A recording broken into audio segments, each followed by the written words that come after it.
Bom, boa noite a todos. Parabéns, Micael, pela apresentação. Acho que concordo contigo, é um dos textos mais densos que a gente já leu. E o assunto é denso mesmo. Cada parágrafo que ele escreve aqui daria pelo menos um capítulo de um livro assim para expandir, para discorrer sobre o assunto, né? O que eu queria comentar de início é o seguinte: o que é esse princípio antrópico, né? Então, o pessoal acumulou na literatura científica várias evidências assim de fatos surpreendentes, principalmente da física e da química, que mostram que se algumas constantes universais ou constantes físicas, elas variassem alguma coisa pequena, tudo que aconteceu depois, né, inclusive, né, a origem da vida e toda a questão, ela seria improvável de ter acontecido. Eu acho que isso resume bem a motivação de se ter um conceito chamado princípio antrópico. Hoje em dia, como você falou, né, o princípio antrópico ele também é chamado de ajuste fino, né? Como se fosse assim, Deus tivesse ajustado todas essas variáveis químicas e físicas de modo com que o ser humano pudesse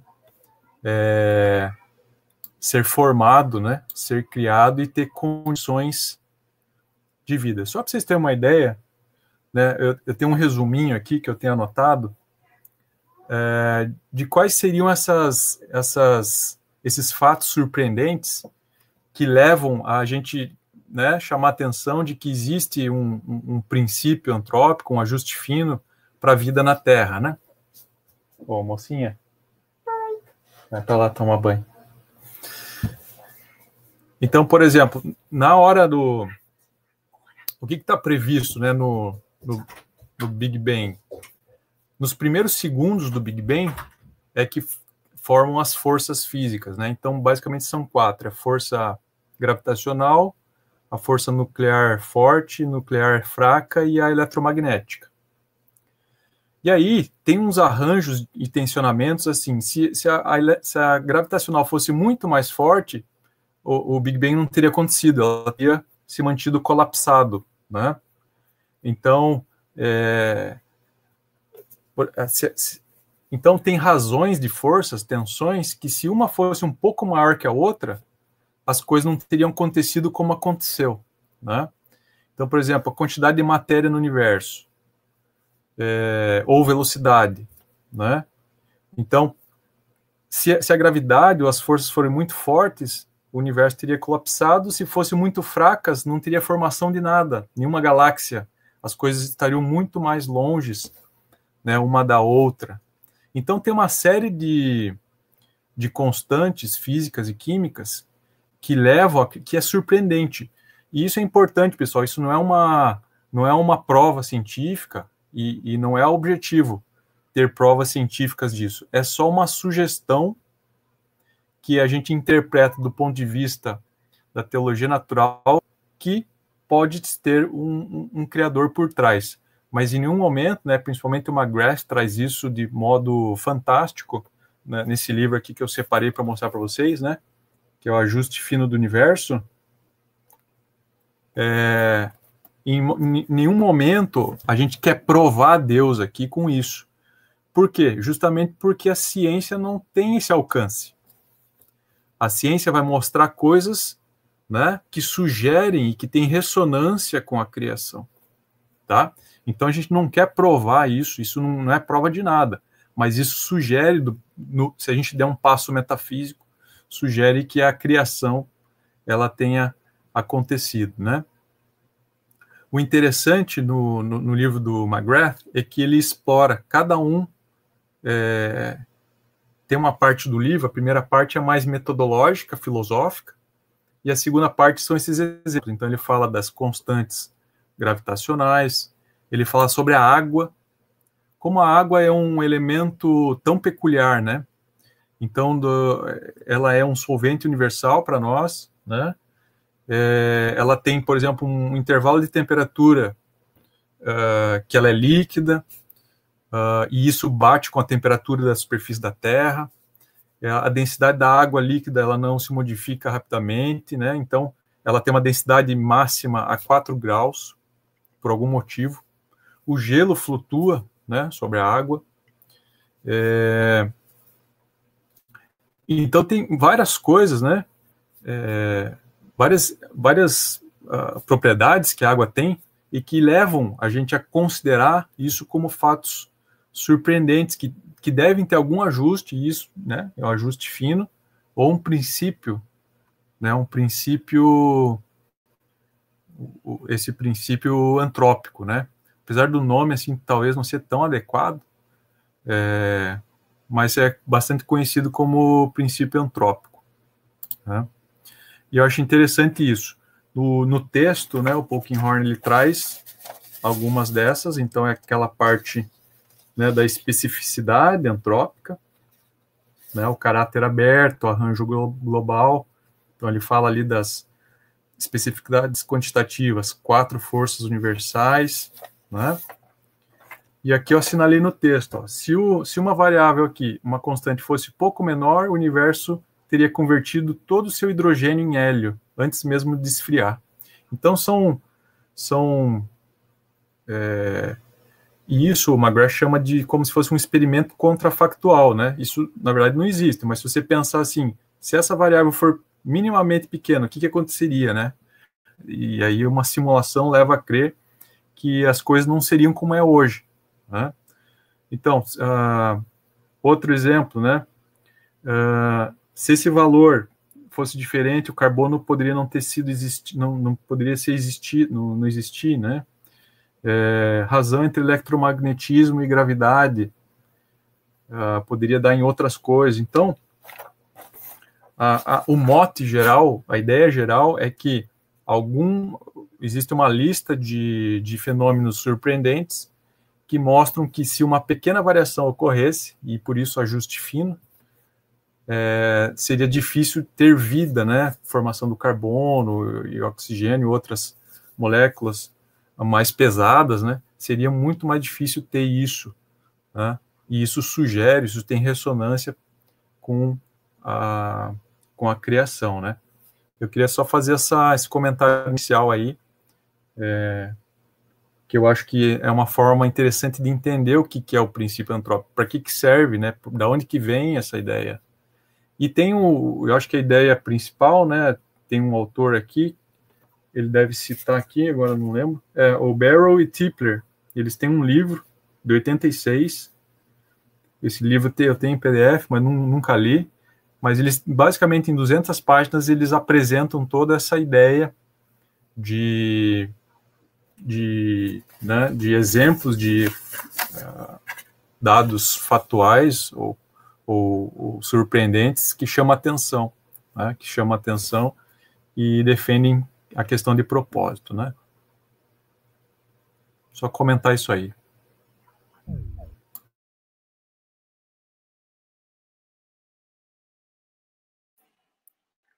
Muito bem. Alguém mais?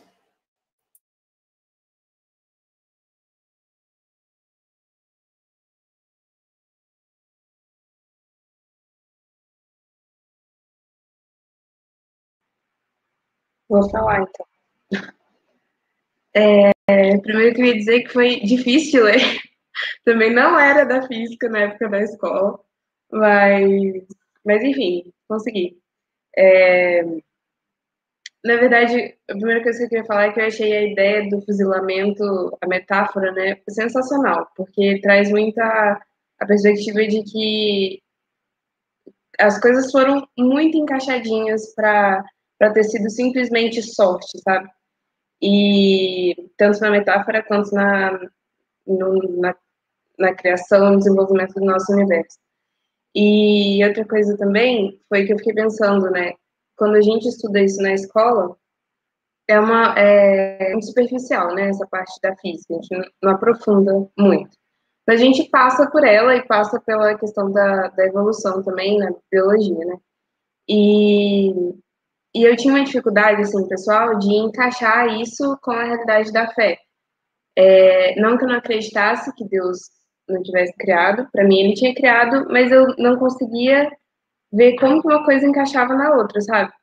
E, e aí, quando eu tive tendo contato, né, com o texto e vendo como foram condições realmente muito específicas para que as coisas se criassem da forma como foram criadas, não tem realmente como ter sido ao acaso, assim, uma coisa aleatória. Então, ficou mais fácil agora ver como uma coisa encaixa na outra, sabe?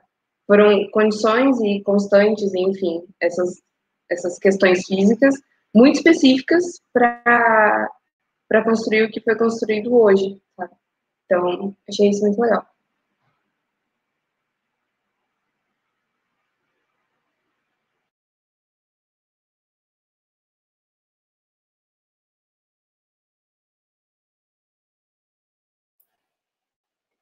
Eu acho que, de fato, Lara, concordo com você, a desconexão, acho que talvez para aqueles menos familiarizados com as áreas, como a física, por exemplo, essas desconexões, né, que a gente enxerga e às vezes não deu caso também, nunca chegou a ir para um campo de conflito, mas isso pode ir para um campo de conflito de ideias entre ideias contrastantes, né?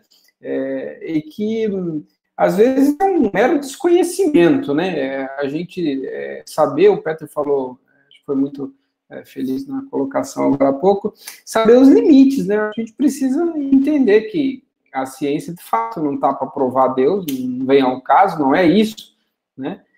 Ao mesmo tempo que também a negativa pela negativa, né? Quantos a gente não encontrou ao longo da vida acadêmica que vão por aquele caminho de eu preciso, não é que eu preciso explicar a situação, é que eu preciso evitar o teísmo, é isso, ponto, né? E muitos fazem de forma consciente e muitos de forma inconsciente, né? Eu acho que tem muita gente que faz isso, não é necessariamente. E tem gente que é a defesa da causa, né? Tem gente que elege isso como uma causa a ser defendida. Não raro a gente ouve experiência de alunos que vão estudar determinados temas e que o professor já chega e coloca logo uma situação, coloca numa situação extremamente complicada aqueles alunos que são mais religiosos, né? Porque alguns, embora sejam cristãos religiosos, eu acho que eu me enquadrava um pouco nesse perfil, mais ou menos assim, falou alguma coisa que eu não gostei, ou que eu não acredito, toca o barco, toca a vida, eu continuo estudando aqui. Na verdade, eu sempre me preocupei com o perfil do professor, eu precisava mapear o perfil, o que ele vai cobrar na prova, como é que é o jeito desse cidadão, esse aí dá para levar na conversa ou não, enfim. Acho que era essa a minha preocupação. Com relação aos conteúdos, eu já ouvi muita abobrinha em sala de aula, na condição de aluno, que assim, simplesmente optei por ignorar, né? Mas a gente sabe que outros vão para o enfrentamento. Acho que são perfis diferentes. Tem gente que é mais combativo mesmo, né? E até acho legal que isso tende a render até um debate público mais interessante, né? O meu perfilzão é mais de, quando aluno, né, era de evitar esse tipo de enfrentamento direto, preocupado mais com outras coisas e menos com essas específicas. Mas é isso aí. Alguma coisa mais, gente? Eu queria comentar o que a Lara falou, que é muito interessante, né? A gente vai para a escola, aprende física, química, etc. E a gente tem dificuldade de fazer, né, no primeiro momento, uma ligação, né? Uma ligação com a criação. Claro, a Bíblia não é um livro de ciências. E aí, como fazer isso, né? E é exatamente isso que o McGrath faz na primeira parte desse livro aqui. Ele mostra uma metodologia de como fazer isso. A primeira coisa que ele deixa claro é o seguinte, é aquilo que eu falei para vocês, a ciência não está para provar nada de Deus, né? Então, aquela teologia natural antiga, né, do Paley e do John Ray lá, que Darwin, né, se opunha, aquilo lá já está ultrapassado, porque aquilo lá colocou a teologia em pé de igualdade com a ciência, e isso não funciona. Então, McGrath apresenta uma nova teologia natural, que é baseada em 3 coisas, né? Primeiro, é baseado na teologia, na doutrina do trinitarianismo, né? Então, essa doutrina, ela tem, primeiro, ela fala que Deus é triuno, né? Então, ele tem um relacionamento próprio, e Deus, a base de Deus é o relacionamento entre Deus, entre Pai, Filho e Espírito Santo. Ele é um Deus autorrevelado, ou seja, ele decidiu se revelar para nós, né? E ele decidiu os meios pelo qual ele quis se revelar, então, através das Escrituras e através do livro da natureza. Inclui nisso a doutrina da criação ex nihilo, que é a criação a partir do nada, né? Então, todas as ideias de criacionismo ou de criação antes, né, pelo menos lá no Oriente Médio próximo, daquelas culturas, era alguma coisa como a criação como modelagem da matéria já existente, né? Ou antes tinha um caos e depois, né, Deus veio e tirou o caos, ou organizou o caos, mas o cristianismo, ele traz essa ideia que Deus criou tudo a partir do nada, né? A ideia de que o ser humano é a imagem de Deus. E tem uma coisa que ele coloca lá, que é a economia da salvação, que é um negócio mais complexo, assim, que eu teria dificuldade de explicar para vocês agora. Mas, basicamente, ele traz, o primeiro pilar é o trinitarismo, o segundo, a ideia de ajuste, de melhor explicação empírica, ou melhor explicação, que é uma metodologia científica que não quer dizer assim, que o negócio é A ou B, né?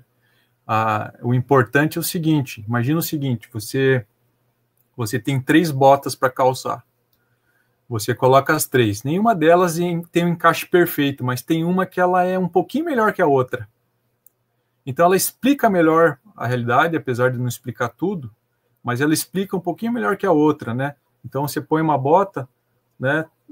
Ela entra, não está bom na ponta, ela entra, mas está meio apertada aqui. Tem uma das 3 que ela talvez explique um pouquinho melhor. Então, ele chama isso da metodologia da melhor inferência, a melhor explicação. E ele, no livro, ele defende que o cristianismo é, como cosmovisão, a explicação que mais faz sentido para a criação. E para tudo, para a criação do universo, para a criação do homem, para a existência da realidade, né? E o terceiro sustentáculo dessa parte teórica é essa questão dos fatos surpreendentes. Por que a gente não aprende isso na escola? Porque esses fatos, eles são surpreendentes por algum motivo. Ele não é uma coisa normal, digamos assim, a quantidade de hélio ou quantidade de hidrogênio no Sol. Isso até a gente pode, talvez um ou outro professor de física apresente, mas os fatos surpreendentes, eles chamam atenção por esses aspectos, né, que são, assim, coisas bem finas e que pode ter consequências que não são tão ajustáveis, né. Então, fazer essa junção, né, ela é difícil, ela não é intuitiva, mas eu acho que o caminho está numa palavra que o McGrath ele repete muito durante o livro, que é ressonância. Ressonância no sentido, você tem isso aqui, Deus criou assim, e a gente tem a natureza que é assim, né? Será que elas se encaixam, elas dialogam, elas fazem sentido, né? Para mim, por exemplo, a doutrina da criação e o Big Bang, né, o modelo cosmológico padrão, eles fazem muito sentido, né? Antes, o modelo cosmológico padrão, antes do Einstein e do pessoal, eles achavam que o universo era eterno, que sempre existiu. Aí começaram a ter evidências de que não. Talvez o universo tivesse concentrado numa singularidade tão densa que a partir dali surgiu tudo. Ora, isso aí é uma ressonância com a doutrina da criação. Deus criou tudo. É claro que o Big Bang não prova e nem diz quem que criou. E a gente não quer isso. A gente só quer ressonâncias entre as duas áreas, né? Então, esse é um exemplo, para mim, claro, né, de ressonância entre uma doutrina e uma teoria científica. E é isso que o princípio antrópico chama a atenção. Esses pequenos detalhes, né, físicos e químicos que fazem sentido, né, quando a gente pensa no produto final, que no caso do princípio antrópico, seria o homem. O que levou, desde o começo do universo até hoje, a existência do homem?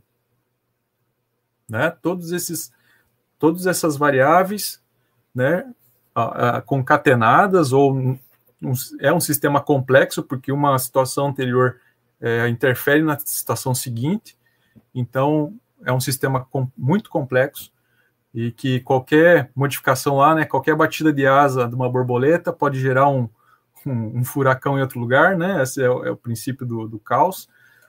Qualquer modificação pequena aqui no início poderia gerar uma diferença muito grande lá no final.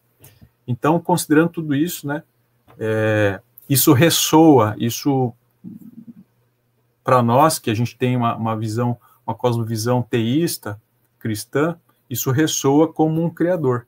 Isso já basta, né? Eu acho que basta, não tem como a gente avançar além disso, no sentido assim, não, a gente vai provar mesmo que se o valor for de 0,1 para cá, é Deus que decidiu. Não tem, eu acho que o nível de evidência, assim, ele já é muito grande, né?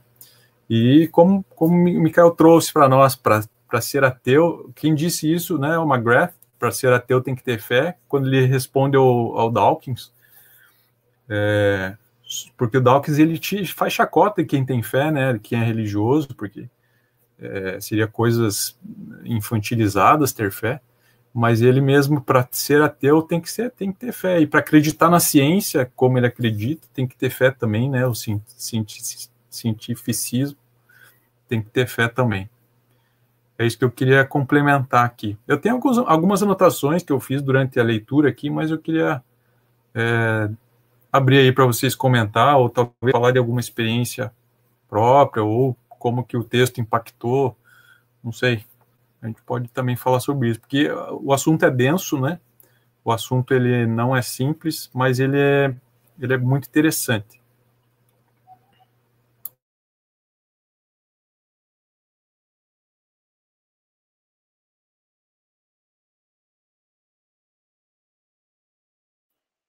Tô meio sem argumento, Peter.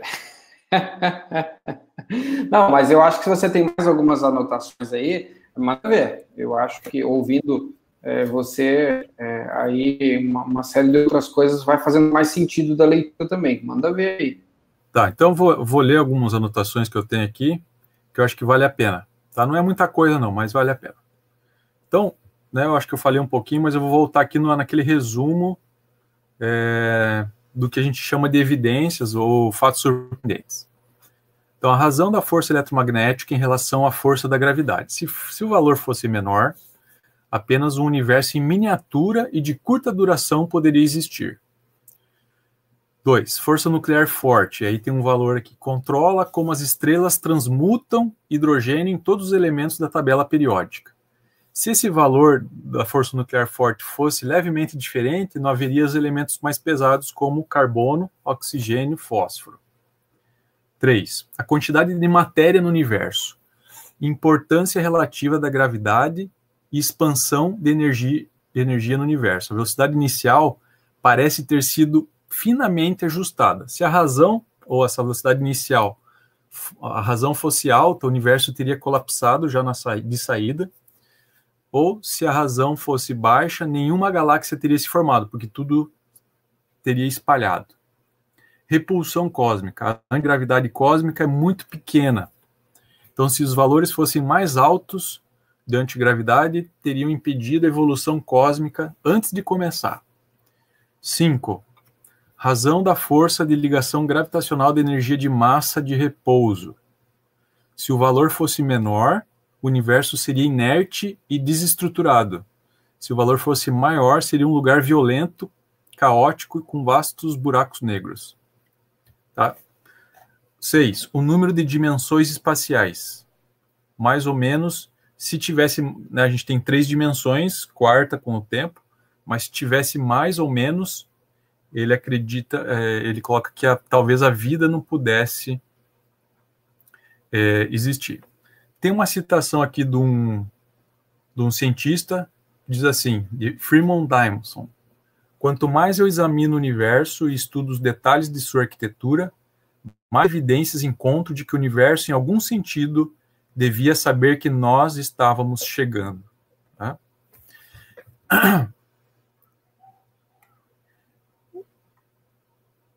E aí, eu fiz algumas anotações aqui sobre, talvez, algumas... Porque o Polkinghorne traz que apenas o multiverso seria uma alternativa, né? Mas tem mais alternativas hoje, né? Esse livro do McGrath, ele é de 2012, se não me engano.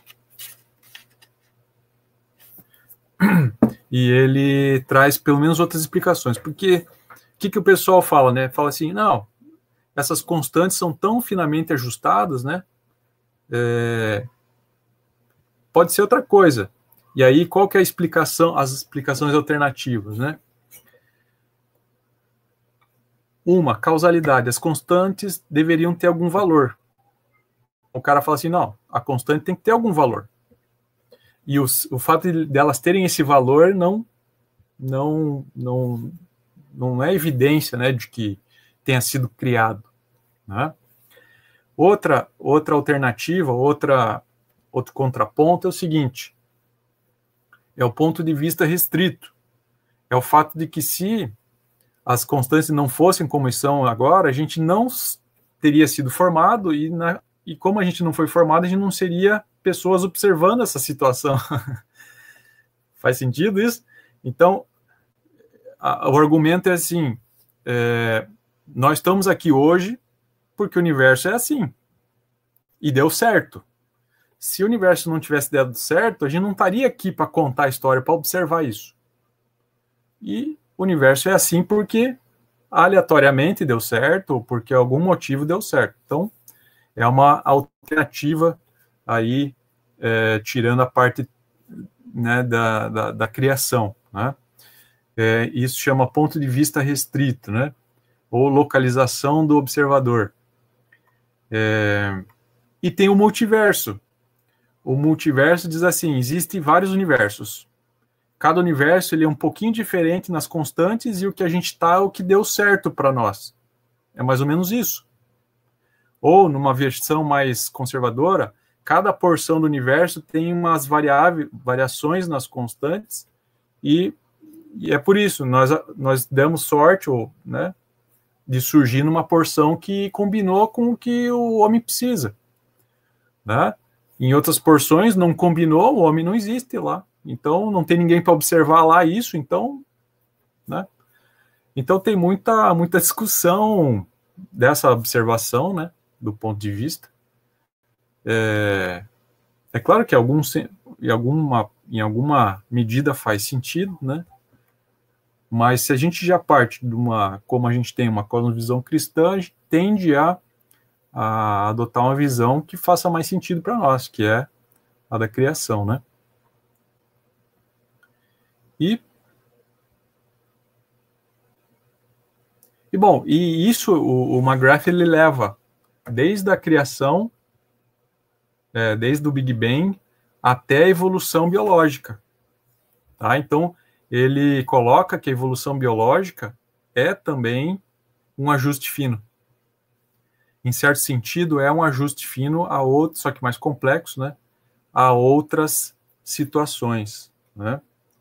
Então, de certa maneira, é um ajuste fino.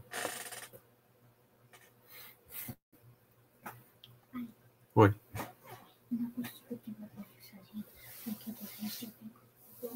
Então, já vou lá contigo, tá? Agora é hora de pedir as coisas pro pai, né? Vai que cola. Aí o papai dá tudo. Cara, e eu acho que é mais ou menos isso, quer dizer, tem bastante coisa para ler, né? Tem bastante detalhes e é uma área bem interessante, né? Ele, inclusive, traz nesse livro um argumento teológico para a evolução. E ele traz isso de Agostinho, achei bem interessante, né? Agora que está aí em voga essa discussão de criação, né? Criação evolutiva ou criação terra-jovem. Ele traz aqui uma doutrina, a doutrina de criação do Agostinho, que traz a ideia que dá suporte para a evolução. Mas eu acho que é isso aí. Não quero me estender muito também, porque, bom, tem muita coisa aqui. A gente está vendo também. Mas eu acho que é isso. Bom, Peter, da minha parte, agradecer aí os seus comentários, a sua leitura atenta e o trazer outras coisas. Eu sempre fico pensando que a hora que a gente encerrar as principais leituras aí desses Faraday Papers, acho que a gente vai ter condições de traçar uma linha de estudo mais específica, né, e lendo esses textos que, por enquanto, dá só vontade, né? A gente fica olhando para esses livros que você fica mostrando aí, só dá vontade de ler. A lista está enorme, cada dia colocando mais coisa para ler aí. Mas, enfim, eu acho que da minha parte é isso. Alguém quer colocar mais alguma coisa?